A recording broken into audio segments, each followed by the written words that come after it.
कि जो घड़ी चोरी की बात की जा रही है वो मैंने अपनी समझ के उठाई थी, क्योंकि मेरी घड़ी भी सेम वैसी ही थी। तो दोस्तों, इससे पहले हमने जो लीगल वीडियो बनाया था उसमें हमने डिस्कस किया था इंडियन एविडेंस एक्ट 1872 का सेक्शन 3 हम डिस्कस कर रहे थे, जो कि एक इंटरप्रिटेशन क्लॉज है। उसमें कई सारे लीगल टर्म्स दिए गए हैं और उनका यहाँ पर इंटरप्रेट यहाँ पर किया गया है। तो दोस्तों, वहाँ पर हमने एक लीगल टर्म को डिस्कस कर लिया था, जो कि था फैक्ट। तथ्य क्या होते हैं वो हमने डिस्कस कर लिया था।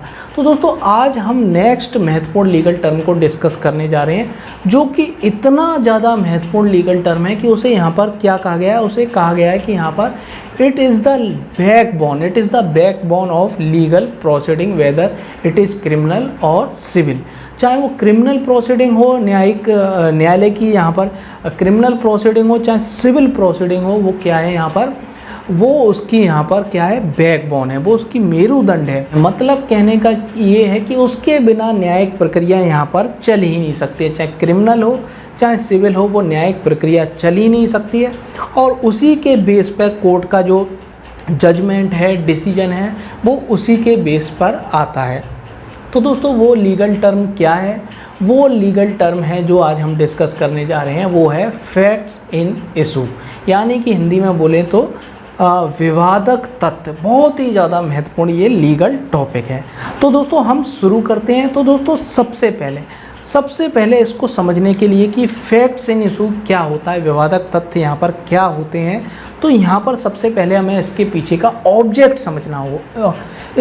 हमें ऑब्जेक्ट समझना होगा, क्योंकि किसी भी लीगल टर्म को समझने के लिए, किसी भी लीगल टॉपिक को समझने के लिए उसका ऑब्जेक्ट हमें पता होना चाहिए। हमें ऑब्जेक्ट पता होना चाहिए कि उसका यहाँ पर प्रैक्टिकल एस्पेक्ट में इसका क्या यूज़ है।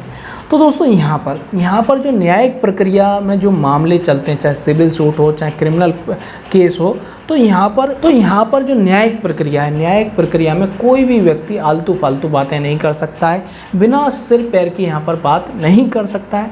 वो केवल यहाँ पर मामलों से जुड़े तथ्यों पर ही यहाँ पर बात करेगा और उनका ही यहाँ पर वो एविडेंस देगा, उसी को यहाँ पर प्रूव करने की कोशिश करेगा और उसी के बेस पे यहाँ पर कोर्ट का जजमेंट यहाँ पर आता है। तो दोस्तों, यहाँ पर कोर्ट में यहाँ पर कोई भी फालतू बात नहीं की जाती है।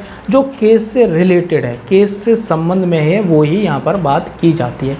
केस के संबंध में क्या बातें होती हैं वो यहाँ पर इंडियन एविडेंस एक्ट में यहाँ पर बताया गया है कि यहाँ पर केवल यहाँ पर फैक्ट इन इशू और यहाँ पर रेलिवेंट फैक्ट के बारे में ही यहाँ पर कोर्ट प्रोसीडिंग में बात होगी और किसी टॉपिक पर बात नहीं होगी। केवल फैक्ट्स इन इशू और यहाँ पर रेलिवेंट फैक्ट्स के बारे में बात होगी, जिससे क्या होता है, आलतू फालतू बातें नहीं होती कोर्ट में और यहाँ पर कोर्ट का टाइम बचता है और स्मूथली कोर्ट की प्रोसीडिंग यहाँ पर चलती है।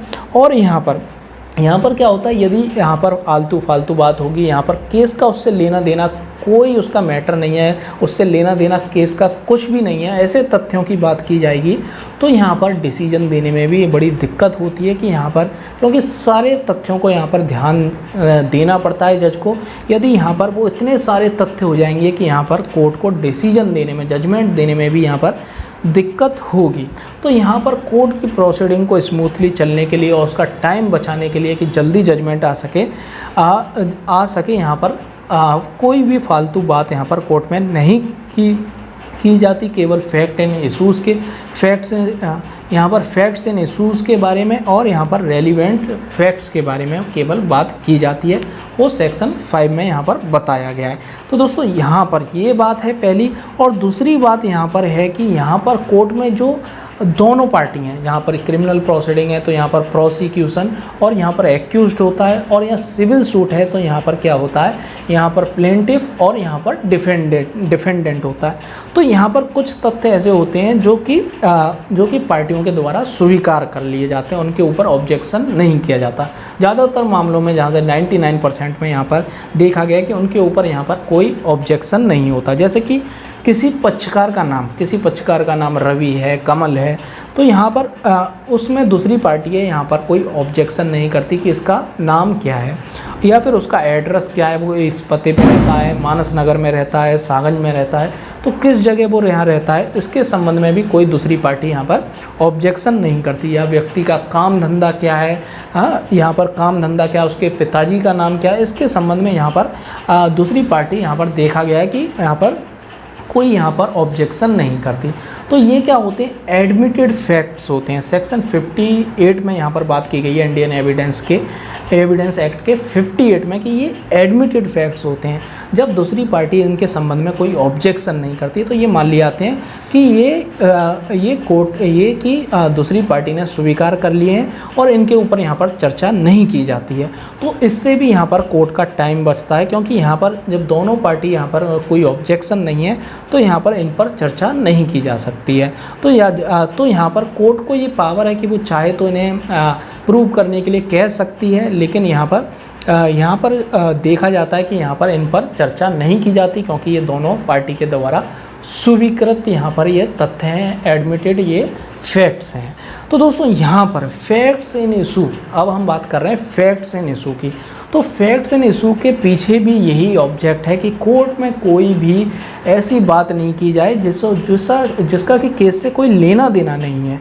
इसलिए यहाँ पर फैक्ट्स एंड इशू को यहाँ पर क्या कहा गया है, दूसरे शब्दों में, बहुत ही सरल शब्दों में, एक शब्द में यहाँ पर कहा गया है मेन फैक्ट्स। इसे मेन फैक्ट्स भी हम यहाँ पर कह सकते हैं, मेन फैक्ट्स भी हम इसे कह सकते हैं, मतलब कि मामले के मुख्य तथ्य हम इसे कह सकते हैं। तो दोस्तों यहाँ पर फैक्ट्स इन इशू को हम लीगली तौर पर इसका मतलब क्या है वो हम जान लेते हैं। तो यहाँ पर इसका लीगली तौर पर मतलब होता है facts which are disputed between parties and on the basis of which judgement of case is based.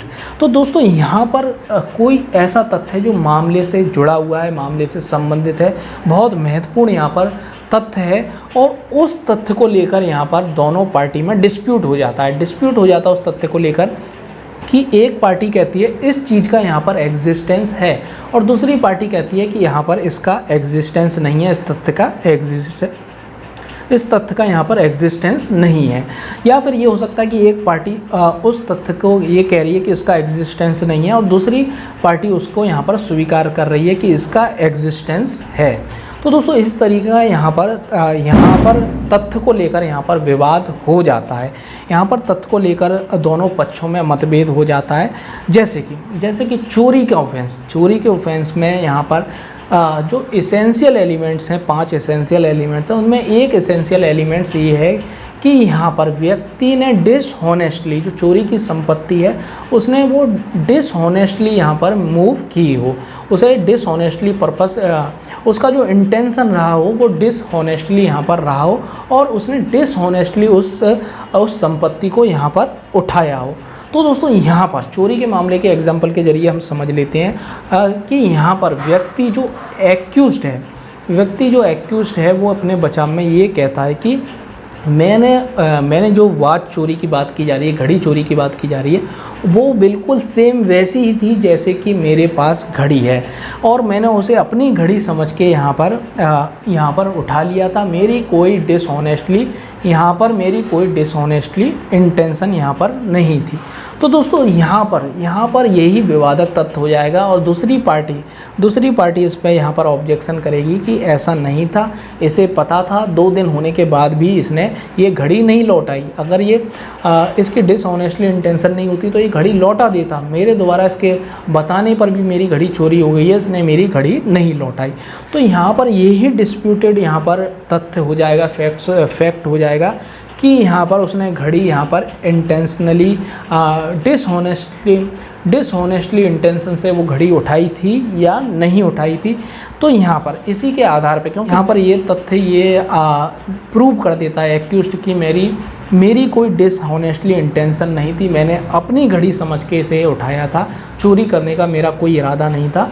तो यहाँ पर यहाँ पर क्या हो जाएगा, यहाँ पर एक्यूटल हो जाएगा। तो यहाँ पर इस मामले में ये फैक्ट्स एंड इशू यहाँ पर क्या बना, ये फैक्ट्स एंड इशू बना कि यहाँ पर उसने डिसऑनेस्टली, यहाँ पर उसकी इंटेंशन थी या नहीं थी। डिसऑनेस्टली इंटेंशन ये बन गई, फैक्ट्स एंड इशू यहाँ पर बन गई। तो दोस्तों इस तरीके से ये फैक्ट्स एंड इशू होते हैं। कई तरीके के यहाँ पर फैक्ट्स एंड इशू हो सकते हैं, जैसे कि मर्डर के अपराध में। मर्डर के अपराध में व्यक्ति ये कहता है कि जब मैंने वो कार्य किया था, मैंने उसके चाकू मारा था, मैं तो अनसाउंडनेस ऑफ माइंड था, मैं तो यहाँ पर मैं तो पागलपन का शिकार था, और पागलपन भी ऐसा कि मैं ये प्रकृति नहीं जान सकता था कि जो मैं कार्य कर रहा हूँ वो इट इज़ एन ऑफेंस, कि ये एक अपराध होता है, हत्या का अपराध होता है, वो ये नहीं जानता था। उसका ये एडवोकेट ये तर्क देता है। तो यहाँ पर unsoundness of mind, unsoundness of mind यानी कि उसका पागलपन है, वो ही यहाँ पर फैक्ट्स एंड इशू बन जाता है। और दोनों यहाँ पर अपने अपने तर्क देंगे कि व्यक्ति यहाँ पर ऐसी व्यक्ति की माइंड की स्थिति थी या नहीं थी।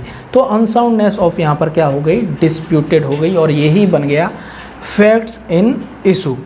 तो दोस्तों फैक्ट्स एंड इशू सबसे ज़्यादा किस पर बनते हैं, फैक्ट्स एंड इशू किन किन बिंदुओं पर बनते हैं वो हम देख लेते हैं। तो फैक्ट्स एंड इशू सबसे ज़्यादा बनते हैं इसेंशियल एलिमेंट्स पर, जो जैसे कि हम जानते हैं सबस्टेंसिव लॉस के बारे में। यदि आप नहीं जानते हैं तो इसके ऊपर भी मैं वीडियो बना दूंगा। तो दोस्तों सबस्टेंसिव लॉस क्या होते हैं, क्रिमिनल सबस्टेंसिव लॉज भी होते हैं और यहाँ पर सिविल सबस्टेंसिव लॉज भी होते हैं। तो क्रिमिनल सबस्टेंसिव लॉज का यहाँ पर कार्य क्या होता है, इनका कार्य होता है कि किसी कार्य को ये बताना कि ये अपराध है या नहीं, ये डिक्लेयर करना होता है कि ये this act is an offence, ये डिक्लेयर करना होता है। यहाँ पर वो ये डिक्लेयर करते हैं कि कोई चोरी का अपराध है वो, तो यहाँ पर चोरी का अपराध वो कब होगा, कौन से कार्य किए जाने पर वो चोरी का अपराध होगा, कौन से कार्य किए जाने पर वो मर्डर का अपराध होगा, वो ये डिक्लेयर करते हैं। जैसे कि हमारे ये इंडियन पीनल कोड है, और अपना यहाँ पर SC/ST एक्ट है, डॉरी प्रोहिबिशन एक्ट है, और तमाम क्रिमिनल सबस्टेंसिव लॉज हैं। तो इनके अंतर्गत ये बताया गया है कि कौन सा कार्य कब अपराध होगा, कि ये कार्य अपराध कब होगा, ये यहाँ पर बताया गया है। तो दोस्तों यहाँ पर अब बात कर लेते हैं सिविल सबस्टेंसिव लॉज की। सिविल सबस्टेंसिव लॉज जैसे कि हमारा कॉन्ट्रैक्ट एक्ट हो गया, हमारा ट्रांसफ़र ऑफ प्रॉपर्टी एक्ट हो गया, हिंदू मैरिज एक्ट हो गया, हिंदू सक्सेशन एक्ट हो गया, मुस्लिम मैरिज एक्ट हो गया। तो ये क्या है, ये सिविल सबस्टेंसिव लॉज हैं। ये क्या करते हैं, यहाँ पर किसी व्यक्ति को ये बताते हैं कि इसके संबंध में इस तथ्य के इस चीज़ के बारे में इसका ये राइट है, इस चीज़ के बारे में इसकी ये लायबिलिटी है, ये ऑब्लिगेशन है, या इसकी ये डिसएबिलिटी है। तो यहाँ पर वो राइट के बारे में, लायबिलिटी के बारे में, ऑब्लिगेशन के बारे में, डिसएबिलिटी के बारे में और भी कोई कंडीशंस है तो उनके बारे में यहाँ पर ये बताते हैं सिविल सबस्टेंसिव लॉज। तो दोस्तों यहाँ पर तो दोनों में यहाँ पर दोनों जो क्रिमिनल और सिविल सबस्टेंसिव लॉज हैं, दोनों में यहाँ पर प्रत्येक सेक्शन में यहाँ पर एसेंशियल एलिमेंट्स रहते हैं कि यहाँ पर चोरी का अपराध, यहाँ पर यदि चोरी का अपराध होता है, चोरी के अपराध के लिए यहाँ पर 5 एसेंशियल एलिमेंट्स यहाँ पर बताए गए हैं। जो सेक्शन बताया गया है, यदि सेक्शन को हम तोड़ के पढ़ें तो उसमें 5 एसेंशियल एलिमेंट्स निकलते हैं। 5 एसेंशियल एलिमेंट्स क्या निकलते हैं कि यहाँ पर पहला यहाँ पर निकलता है the intention on the part of offender must be to take property dishonestly. यहाँ पर व्यक्ति की इंटेंशन कैसी होनी चाहिए, जब वो संपत्ति को हटा रहा था, डिसऑनेस्टली इंटेंशन उसकी होनी चाहिए। ये पहला एसेंशियल एलिमेंट है। और दूसरा एसेंशियल एलिमेंट है the property of which theft is committed must be movable. तो यहाँ पर केवल मूवेबल संपत्ति की यहाँ पर चोरी हो सकती है। कोई यहाँ पर जैसे प्लॉट है, प्लॉट की यहाँ पर चोरी नहीं हो सकती क्योंकि वो मूवेबल नहीं है। और तीसरा यहाँ पर है essential element the property must be in possession of someone. किसी व्यक्ति की वो संपत्ति होनी चाहिए। ऐसा नहीं कि वो किसी व्यक्ति की संपत्ति नहीं है, किसी के कब्जे में नहीं है तो यहाँ पर उसकी चोरी हो जाए। तो यहाँ पर चोरी जब ही होगी किसी व्यक्ति की जब वो उसकी संपत्ति होगी, उसके कब्जे में होगी। तो ये इसका थर्ड एसेंशियल एलिमेंट है। फोर्थ एसेंशियल एलिमेंट है the property must be taken without the consent of its possessor. कि जिस व्यक्ति की ये संपत्ति है उसकी बिना परमिशन के यहाँ पर ली गई है, उससे यहाँ पर कंसेंट नहीं ली गई है, उसकी बिना अनुमति के वो संपत्ति को उठा लिया गया। ये फोर्थ एसेंशियल एलिमेंट है। और फिफ्थ एसेंशियल एलिमेंट है the property must be moved in order to such taken. संपत्ति को हटाना, संपत्ति को उठा लेना, सरकाना, ये क्या है, ये भी इसका एक एसेंशियल एलिमेंट। जब ये 5 एसेंशियल एलिमेंट हो जाते हैं, पूर्ण हो जाते हैं, तो यहाँ पर क्या हो जाता है, चोरी का अपराध हो जाता है। तो प्रोसिक्यूशन में जो होता है, जो चोरी के अपराध में जो पीड़ित पक्ष है उसका केस लड़ रहा होता है, उसे यहाँ पर ये 5 एसेंशियल एलिमेंट्स यहाँ पर कंप्लीट यहाँ पर प्रूव करने होते हैं। और जो एक्यूज्ड का एडवोकेट है वो क्या करता है, इन 5 एसेंशियल एलिमेंट को यहाँ पर, इनमें से यदि वो एक को भी यहाँ पर गायब कर देता है, ये सिद्ध कर देता है कि एक भी ऐसा एसेंशियल एलिमेंट यहाँ पर नहीं था, इन 5 में से एक भी यदि वो सिद्ध कर देता है कि ऐसा एसेंशियल एलिमेंट नहीं था, ऐसी चीज़ नहीं हुई थी, या जैसे कि वो यहाँ पर सिद्ध कर देता है कि यहाँ पर उसका डिसऑनेस्टली इंटेंशन नहीं था, तो यहाँ पर चोरी का अपराध नहीं माना जाएगा। तो 5 चीज़ें यहाँ पर पूरी होनी ज़रूरी है। तो अब यहाँ पर इसको लेकर यहाँ पर फैक्ट्स एंड इशू यहाँ पर कैसे बनेंगे, चोरी के अपराध से ही हम समझ लेते हैं। तो पहला बन सकता है डिसऑनेस्टली इंटेंशन को लेके। व्यक्ति ये कह रहा है यहाँ पे कि जो घड़ी चोरी की बात की जा रही है वो मैंने अपनी समझ के उठाई थी, क्योंकि मेरी घड़ी भी सेम वैसी ही थी।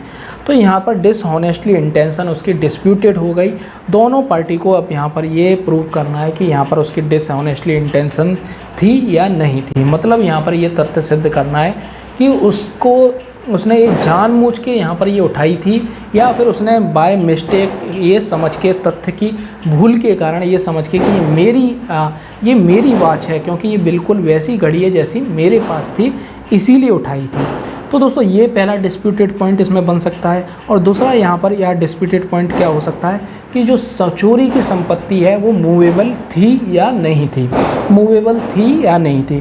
तो यदि यहाँ पर यदि कोई पुलिस ऑफिसर है और उसने ऐसे मामले में एफआईआर दर्ज कर दी है, उसको ज़्यादा लॉ की जानकारी नहीं है, उसने यहाँ पर एफआईआर दर्ज कर दी चोरी के ऑफेंस में, किसकी, इमूवेबल प्रॉपर्टी की, इमूवेबल अचल संपत्ति के, मतलब खाली कोई प्लॉट पड़ा हुआ है जिसको सिरकाया नहीं जा सकता, उसके संबंध में उसने कर दी कि इसने प्लॉट की चोरी कर ली।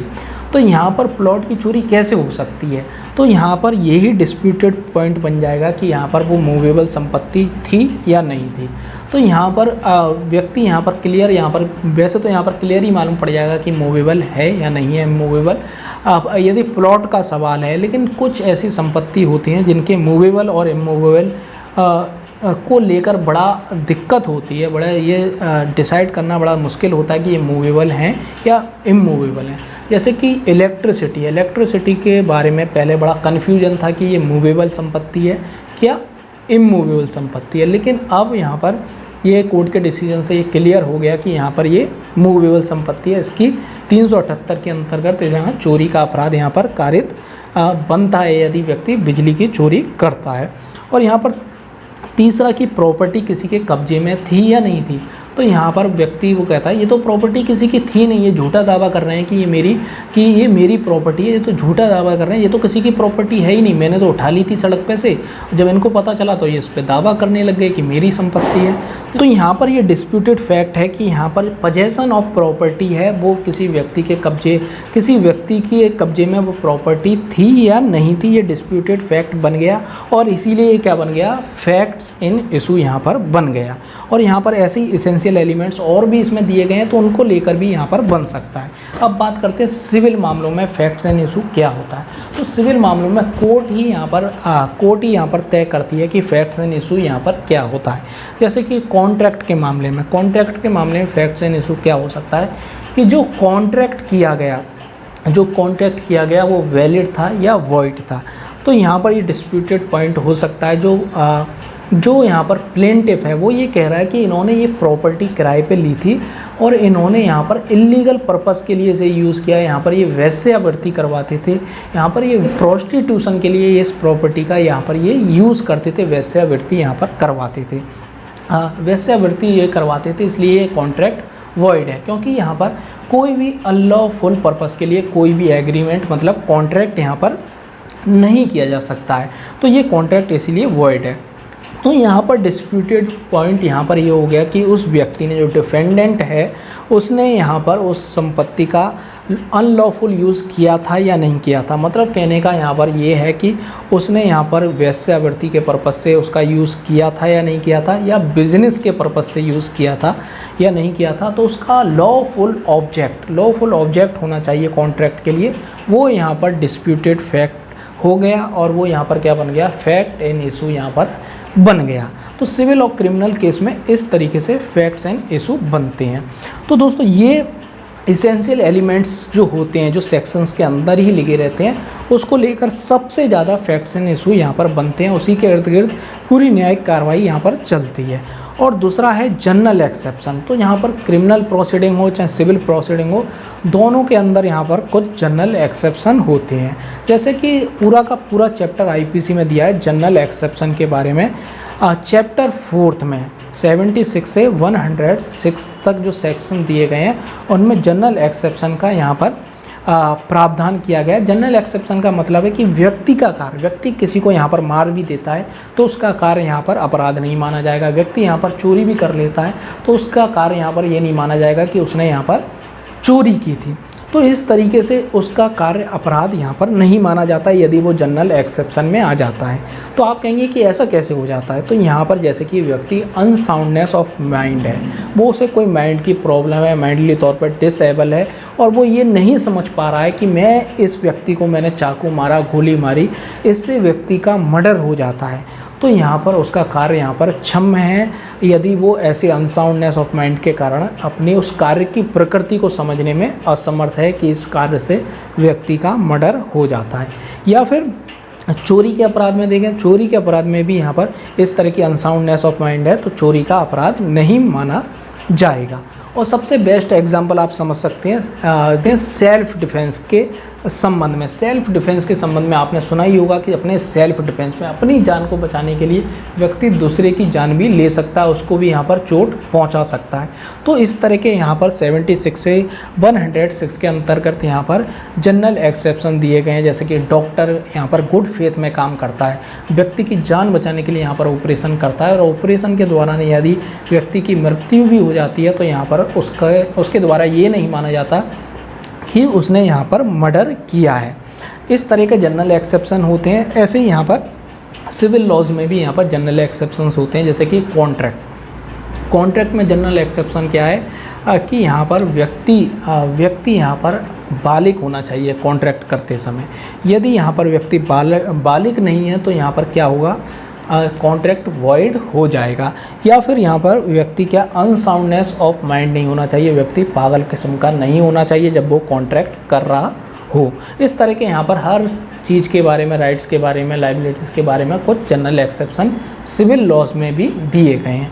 तो इनको लेकर भी यहाँ पर क्या हो जाता है, यहाँ पर डिस्प्यूट क्रिएट हो जाता है, दोनों पक्षों में यहाँ मतभेद हो जाता है। जैसे कि कॉन्ट्रैक्ट को हमने लेकर समझ ही लिया कि कॉन्ट्रैक्ट को लेकर यहाँ पर हो जाता है कि व्यक्ति ने जब कॉन्ट्रैक्ट किया वो माइनर था या मेजर था, तो वो उसके माइनर कि वो व्यक्ति माइनर था या नहीं था कॉन्ट्रैक्ट करते समय, तो यहाँ पर यह डिस्प्यूटेड पॉइंट हो गया कि यहाँ पर वो माइनर था या नहीं था। क्योंकि यदि माइनर हो जाएगा तो कॉन्ट्रैक्ट यहाँ पर वॉइड हो जाएगा। तो यहाँ पर दोनों पार्टी यहाँ पर डिस्प्यूटेड फैक्ट्स पर यहाँ पर आर्गूमेंट्स करेंगी, एविडेंस पेश करेंगी कि व्यक्ति का कार्य जनरल एक्सेप्शन में आता था या नहीं आता था, उसने गुड फेथ में किया था या नहीं किया था, ये ग्रॉस नेग्लिजेंस था या नहीं था।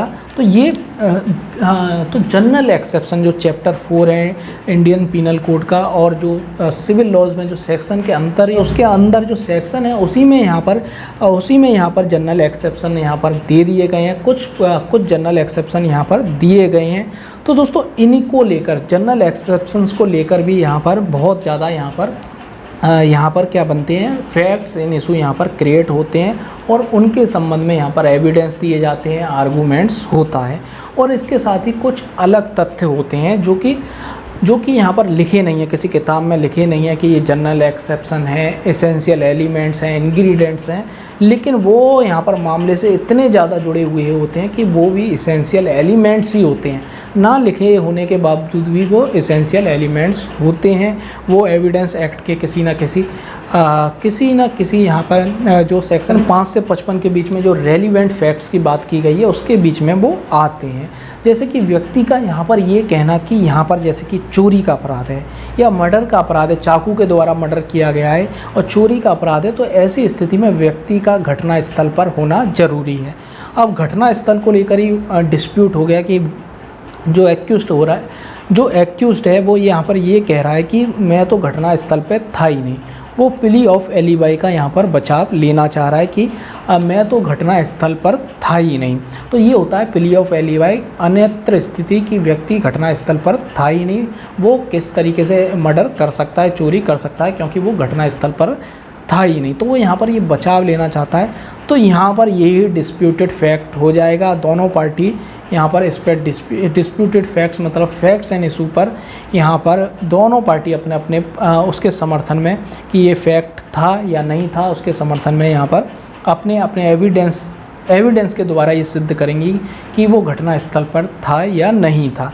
तो दोस्तों इस तरीके से कुछ अलग हटके भी तथ्य होते हैं जो फैक्ट्स एंड इशू होते हैं, जिसका एक कि यहाँ पर जो सबस्टेंसिव लॉज हैं, जो क्रिमिनल सबस्टेंसिव लॉ हैं, सबस्टेंसिव क्रिमिनल्स लॉ हैं या जनरल एक्सेप्शंस हैं, उनमें उसका प्रावधान नहीं किया गया होता है। लेकिन इंडियन एविडेंस एक्ट के अंतर्गत सेक्शन 5 से 55 के अंतर्गत वो रेलिवेंट होते हैं और वो किसी ना किसी तरीके से मामले से जुड़े होते हैं। तो इनका फैक्ट्स एंड इशू, इनको लेकर फैक्ट्स एंड इशू यहाँ पर क्रिएट होता है, बनता है और दोनों को यहाँ पर उसके समर्थन में यहाँ पर एविडेंस देने होंगे और जो बात को नकार रहा है उसे यहाँ पर नकारने के समर्थन में एविडेंस देने होंगे और जो यहाँ पर कह रहा है कि ऐसा तथ्य था उसे यहाँ पर उसका एग्जिस्टेंस को सिद्ध करने के लिए यहाँ पर एविडेंस यहाँ पर देने पड़ेंगे। तो यहाँ पर इस तरीके से यहाँ पर ये 3 तरीके से हमने डिवाइड किया कि फैक्ट्स एंड इशू कोर्ट में किन तथ्यों पर बनते हैं। तो हम एक बार और देख लेते हैं। एसेंशियल एलिमेंट्स मतलब इंग्रेडिएंट्स, जो ऑफेंस के जो इंग्रेडिएंट्स होते हैं, जो हर ऑफेंस के इंग्रेडिएंट्स होते हैं कि 5 हैं 3 हैं, वो यदि पूरे हो जाते हैं तो ऑफेंस बन जाता है। तो उसको लेकर यहाँ पर फैक्ट्स एंड इशू यहाँ पर बन सकता है। या फिर दूसरा क्या है, जनरल एक्सेप्शन। जनरल एक्सेप्शन को लेकर जो व्यक्ति अपने बचाव में जनरल एक्सेप्शन का यहाँ पर जनरल एक्सेप्शन का यहाँ पर तथ्य को यहाँ पर रेज करता है, तो यहाँ पर दूसरी पार्टी उससे मतभेद होता है कि ऐसा नहीं था, तो यहाँ पर वो भी डिस्प्यूटेड फैक्ट बन जाता है। या इससे हटके एसेंशियल एलिमेंट से हटके, जनरल एक्सेप्शन से हटके कुछ हटके अलग तथ्य होते हैं जो कि जनरल एक्सेप्शन भी नहीं होते हैं, एसेंशियल एलिमेंट्स भी नहीं होते हैं, लेकिन वो रेलिवेंट फैक्ट होते हैं और रेलिवेंट फैक्ट को लेकर भी फैक्ट्स एंड इशू यहाँ पर क्रिएट होते हैं। तो दोस्तों ये बताया गया। और तो दोस्तों यहाँ पर हम देख लेते हैं कि बियर एक्ट में इसके बारे में क्या बताया गया, वो थोड़ा सा हम देख लेते हैं। तो यहाँ पर फैक्ट्स एंड इशू का यहाँ पर किस तरीके से इंटरप्रिटेशन किया गया है बियर एक्ट में, वो हम देख लेते हैं। तो दोस्तों यहाँ पर काफ़ी टफ यहाँ पर इंटरप्रिटेशन इसका किया गया है, थोड़ा परेशान कर सकता है जो पहली बार इसको पढ़ रहे हैं, लेकिन आपको प्रैक्टिकल लैंग्वेज पर ध्यान देना है और प्रैक्टिकल लैंग्वेज को ही अपने एग्ज़ाम में, आप जो भी एग्ज़ाम दे रहे हैं जुडिशरी का, उसमें यहाँ पर आपको प्रैक्टिकल लैंग्वेज ही आपको यहाँ पर लिखनी है। तो इसमें बताया गया the expression facts in issue means and includes any fact from which either by itself or in connection with other facts the existence, non existence, nature or extent to any right, liability or disability is asserted or denied in any suit or proceeding necessarily follows. तो उसमें बात किया गया है किसी right के संबंध में, किसी लाइबिलिटी के संबंध में और डिसेबिलिटी के संबंध में। तो यहाँ पर राइट, लाइबिलिटी, डिसेबिलिटी, ये तीनों यहाँ पर क्या, ये क्रिमिनल केस के लिए भी आ गई, यहाँ पर ये सिविल केसेस के लिए, सिविल सूट्स के लिए भी यहाँ पर ये आ गई। तो इनमें किसी मामले में यहाँ पर राइट को लेकर, लाइबिलिटी को लेकर, डिसेबिलिटी को लेकर कि ऐसा राइट था या नहीं था, ऐसी लाइबिलिटी थी या नहीं थी, ऐसी डिसेबिलिटी थी या नहीं थी, उसको लेकर यहाँ पर डिस्प्यूट यहाँ पर क्रिएट होता है। या उसके विस्तार को लेकर कि इस राइट का विस्तार कितना है, कितने हद तक इस राइट का यूज़ किया जा सकता है, या इस लाइबिलिटी का एक्सटेंड क्या है, इसकी कितनी लाइबिलिटी होगी। इस तरह की यहाँ पर कोर्ट में यहाँ पर कोई क्लेम करता है और दूसरी पार्टी उसका डिनाइड करती है, तो यहाँ पर ये क्या बन जाता है, फैक्ट एंड इशू यहाँ पर ये बन जाता है। तो दोस्तों यदि आपको हमारा ये वीडियो अच्छा लगा हो तो हमारे यूट्यूब चैनल आर्टिकल 32 को सब्सक्राइब कर लीजिए और जो बेल आकृति का जो बटन दिखाई दे रहा है उसको आप दबा दीजिए, जिससे कि हमारा जो आने वाला जो वीडियो है वो आपको तुरंत यहाँ पर उसका नोटिफिकेशन मिल जाएगा और आप उसको मिस नहीं करेंगे। तो friends, thank you for watching our video. Thank you very much.